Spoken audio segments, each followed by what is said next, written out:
بسم اللہ الرحمن الرحیم۔ ٹاکرا ایکسکلوسیو میں خوش آمدید۔ سب سے پہلے آپ لوگ ٹاکرا جو ایکسکلوسیو ٹاکرا ہے اس کو پلیز سبسکرائب کریں۔ نیچے دیکھیں بٹن ہے سبسکرائب لکھا ہوا ہے، اس پہ آپ کلک کر دیں۔ کر دیا؟ چلیں بات کرنی ہے۔ رانا ثناء اللہ صاحب موضوع بحث بنے ہوئے تھے کچھ دنوں سے، اور وہ اس لیے بنے تھے کہ وہ کہتے ہیں کہ رانا ثناء اللہ نے جو بات کی ہے وہ یہ کر دی انہوں نے کہ جی عمران خان جو ہیں ان کا صفایا ہونا چاہیے۔ تو میں نے اس پہ کافی زیادہ تحقیق کی ہے، ان کی انٹرویو سنے ہیں اور ان کی سٹیٹمنٹس دیکھی ہیں۔ پھر ایک دو دوست ہیں جو کامن فرینڈ ہیں رانا صاحب کے بھی اور ہمارے بھی، ان سے بھی بات ہوئی ہے۔ فیصل آباد سے بھی تھوڑے پرانے فون کیتے ہیں جناب، تو پتہ یہ چلا ہے کہ جی رانا صاحب نے بذات خود بتایا ہے کہ ایسی کوئی گل نہیں ہے، میں یہ گل نہیں کی، میں یہ گل کی جی میں ہوں تمہیں دساں گا۔ رانا ثناء اللہ نے کہا جی کہ عمران خان کا یہ کہنا ہے کہ وہ کسی صورت میں اپوزیشن کو برداشت نہیں کرتا۔ وہ کہتا ہے کہ جی اپوزیشن کو راستے سے ہٹا دیا جائے اور میرے لیے گراؤنڈ سجا دیا جائے، یہ ہے۔ اور وہ کہتے ہیں کہ ہم تو چاہتے ہیں کہ ہمارے ساتھ آپس میں مفاہمت مذاکرات ہوں اور جماعتیں جو ہیں وہ ملک کو آگے لے کے چلیں تاکہ ملک ترقی کرے، لیکن اس کا یہ مطلب نہیں ہے کہ اس بندے کی صفائی ہو جائے۔ بات اس لیے اپیل کرتی ہے ان کی کہ رانا ثناء اللہ نے پھر اپنا قصہ بتایا۔ انہوں نے کہا جی کہ مجھے بتائیں کہ میرے پہ کا وہ چھوٹی موٹی کوئی بینس چوری، کوئی نل کا چوری، کوئی چھوٹی موٹی چوری کا پرچہ اس ٹائم کروا سکتے تھے، لیکن انہوں نے میرے پہ جو اس ٹائم کیس بنوایا جس پہ یہ مکر نہیں سکتے وہ تھا چرس اور افیم اور منشیات کا۔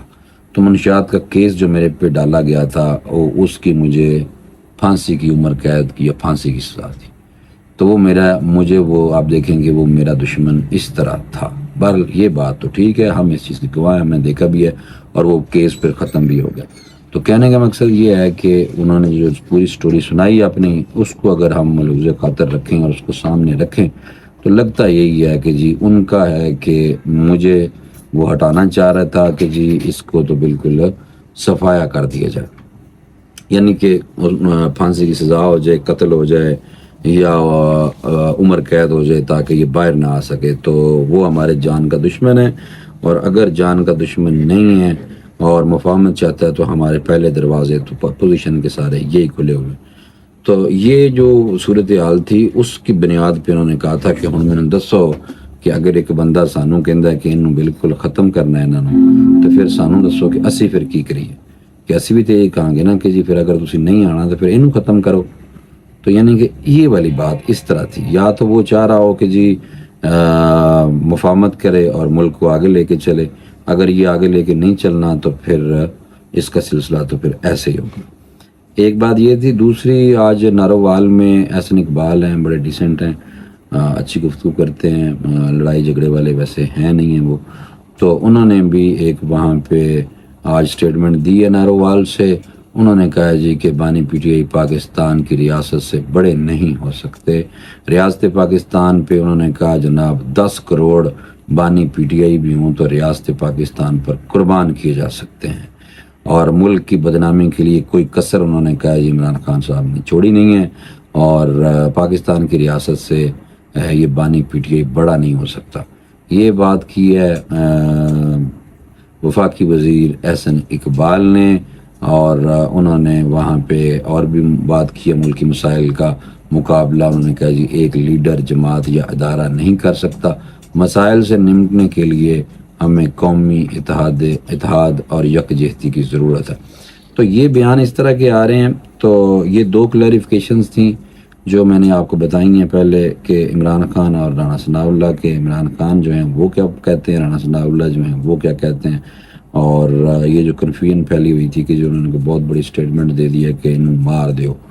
تو یہ بیسکلی ایسے نہیں تھا، یہ جس طرح تھا وہ میں نے آپ کو من بتا دیا۔ اور یہ بھی آپ کو پتہ ہے کہ سیاسی لوگوں کی آپس میں کھینچا تانی جو ہوتی ہے وہ تو چلتی رہتی ہے،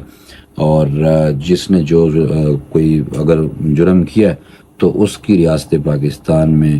گنجائش تو نہیں ہونی چاہیے۔ قانون اور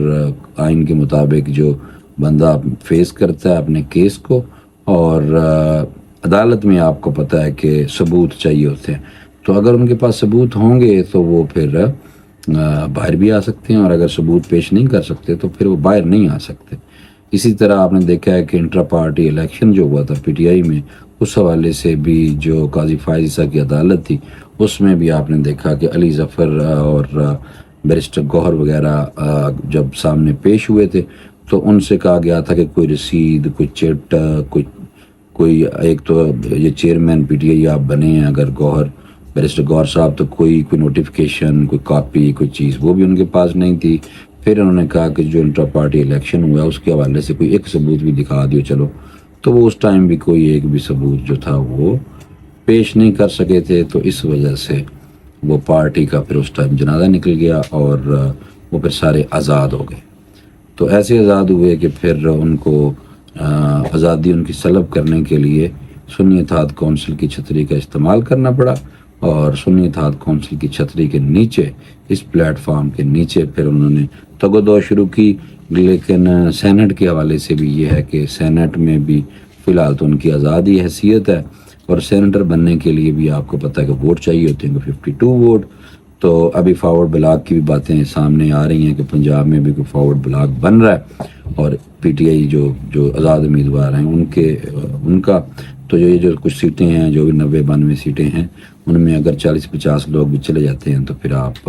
50 کہا گیا کہ چلے جائیں گے، تو پھر وہ 40 ووٹ کہاں سے آئیں گے؟ ایک تو یہ بات تھی، اور دوسرا یہ بھی سننے کو آ رہا ہے کہ جو خیبر پختونخوا، وہاں پہ بھی خیبر پختونخوا میں بھی فارورڈ بلاک بن رہے ہیں۔ وہ کہا جا رہا ہے کہ جی اسد کیسر جو ہے وہ اپنی لائن پہ چل رہے ہیں، اور عاطف خان جو ہے وہ انڈر گراؤنڈ اس طرح اپنے گروپ کے ساتھ مصروف ہیں، اور علی امین گنڈا پور جو ہیں وہ فی الحال پیسے منگی جا رہے ہیں، اور یہ بھی کہا جا رہا ہے کہ ایک ادارے سے کروڑوں روپے اکٹھے کیے جا رہے ہیں تیزی کے ساتھ۔ اب یہ جو چیزیں ہیں یہ ہم دیکھ رہے ہیں کہ یہ ہمارے سامنے چیزیں ہو رہی ہیں، اور امید ہے کہ جو خیبر پختونخوا کا صوبہ ہے وہ ہم تو چاہیں گے بھائی ترقی کرے، ملک ترقی کرے، اور علی امین گنڈا پور جو ہیں وہاں پہ قائم رہیں، لیکن اگر وہ جس طرح ان کو چلنا چاہیے اس طرح اگر صوبے کو لے کے نہیں چلتے، اور جس طرح انہوں نے کہا جی کہ اگر کوئی رشوت لے تو اس کے پتھر مارو، اٹھا کے وٹا اٹ مارو، سر پاڑ دو، اور اگر کوئی آ کے آپ کو کہے کہ کنے سر تہاڈا پاڑیا سے اگر وہ آئے گا بھی تو میں وہی سنا گا نہیں، لیکن آپ مجھے آ کے بتا دینا کہ جی فلاں بندے نے مجھ سے پیسے مانگے تھے تو میں وہ سر پاڑ کے اٹ مار کے سر پاڑ دیتا۔ یہ پتہ نہیں کون سا طریقہ ہے کہ قانون ہے اس کے مطابق اگر آپ یہ کہہ سکتے ہیں کہ چلیں جی کوئی ویڈیو بنائیں رشوت لیتے ہوئے بندے کی، وہ ہمیں دکھائیں تو پھر ہم ان کو قانون کے مطابق اس کو ڈیل کریں گے، یہ کہنے کی بجائے انہوں نے کہا جی قانون اپنے ہاتھ میں لیں اور اٹ مار کے سر پاڑ دو۔ یہ کیسا ویسے طریقہ سمجھ نہیں آئی، مینوں کوئی سمجھ نہیں آ رہی کہ یہ کیڑا جنگل کا قانون ہے، اس طرح سمجھ نہیں آتی کہ یہ لوگ اس طرح کیوں کرنے کا سوچ رہے ہیں، تاکہ یہ جو ہم تو چاہ رہے ہیں کہ ملک میں عدم تشدد ہونا چاہیے، برداشت کا مادہ ہونا چاہیے، نہ کہ اٹا مار مار کے لوگوں کا سر پاڑو۔ تو یہ صورتحال تھی، میں نے کہا تھوڑا سا آپ کو بتا دوں، انشاءاللہ اگلے ویلاگ میں دوبارہ ملاقات ہوگی، دعاؤں میں یاد رکھیے گا۔ اللہ حافظ۔